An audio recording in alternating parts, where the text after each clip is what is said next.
Gentleman from Maryland, recognized for 5 minutes. Thank you, Mr. Chairman.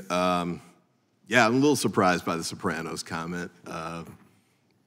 Seems like the Trump family would be a lot closer to the Sopranos than the Biden family, but we'll leave that to the side for the moment.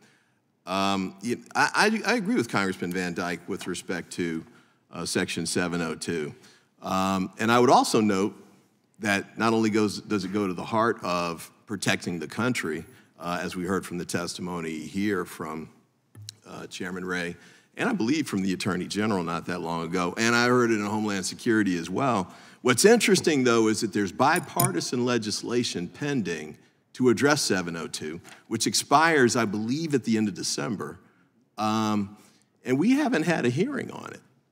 You know, we keep doing these kinds of hearings and then these other kind of hearings where I think they're off on the tangents about other things, but you know, it'd be nice to try and address, and by the way, Director Wray testified on Homeland Security. There were 4 other provisions that are set to expire that he thinks are important for national security reasons that we need to address. No hearings here in Judiciary, no hearings here on Homeland Security either with respect to those issues.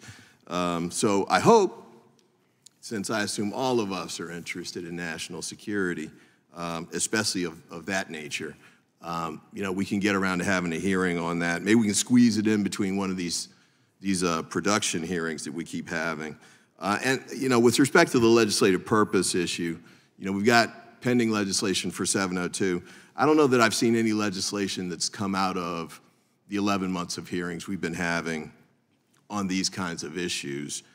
So I look forward to that. If there is a legislative purpose, let's get to it. Let's get the legislation out.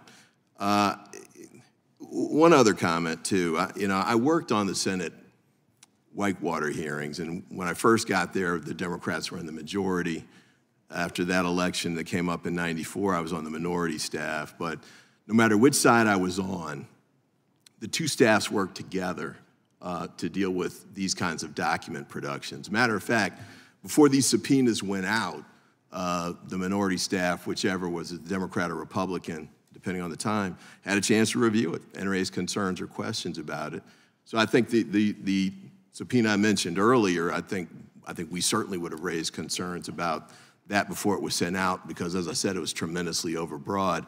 By the way, it didn't have an end date either. So when you all say you have to do rolling productions, I guess that's understandable because there's no deadline for when the production is supposed to terminate, and potentially new documents could have been generated. So I think you have to be careful about making some sort of date commitment. And just to mention this as well, in court context, civil or criminal, rolling productions are understood, and so the rules of discovery and productions are written in a way that contemplate the fact that parties produce what you can, but there may be documents that you find later, certainly in agencies as large as yours, and the number of demands that you're facing from across all these House committees. So I would hope that we could keep that in mind. But I think at the end of the day, I mean, I would say this. We have a lot of very urgent matters that we could be addressing, and I hope that we can get to them. As I mentioned, there's a hot war going on with respect to Hamas. I would note that maybe it was 2 weeks ago that this bin Laden letter surfaced that became viral. And you know, one of the things that we heard in the testimony in the Homeland Security Committee was there's a sensitivity or concern about lone wolf terrorism being generated here in the United States by these kinds of online outreach efforts. And we know that Hamas and other terrorist organizations engage in that sort of thing, and frankly, they've been successful with that. We also know from testimony that from the FBI and the Department of Justice and Homeland Security that the domestic terrorism threat is bigger than foreign terrorism threat here in the United States.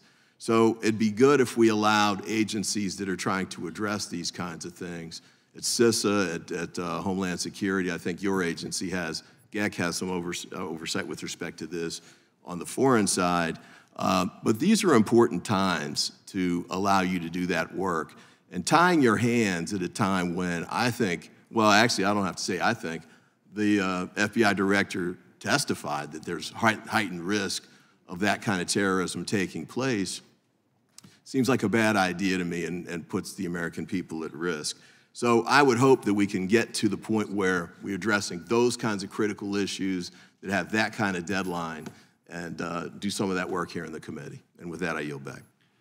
Thank the gentleman. Gentlelady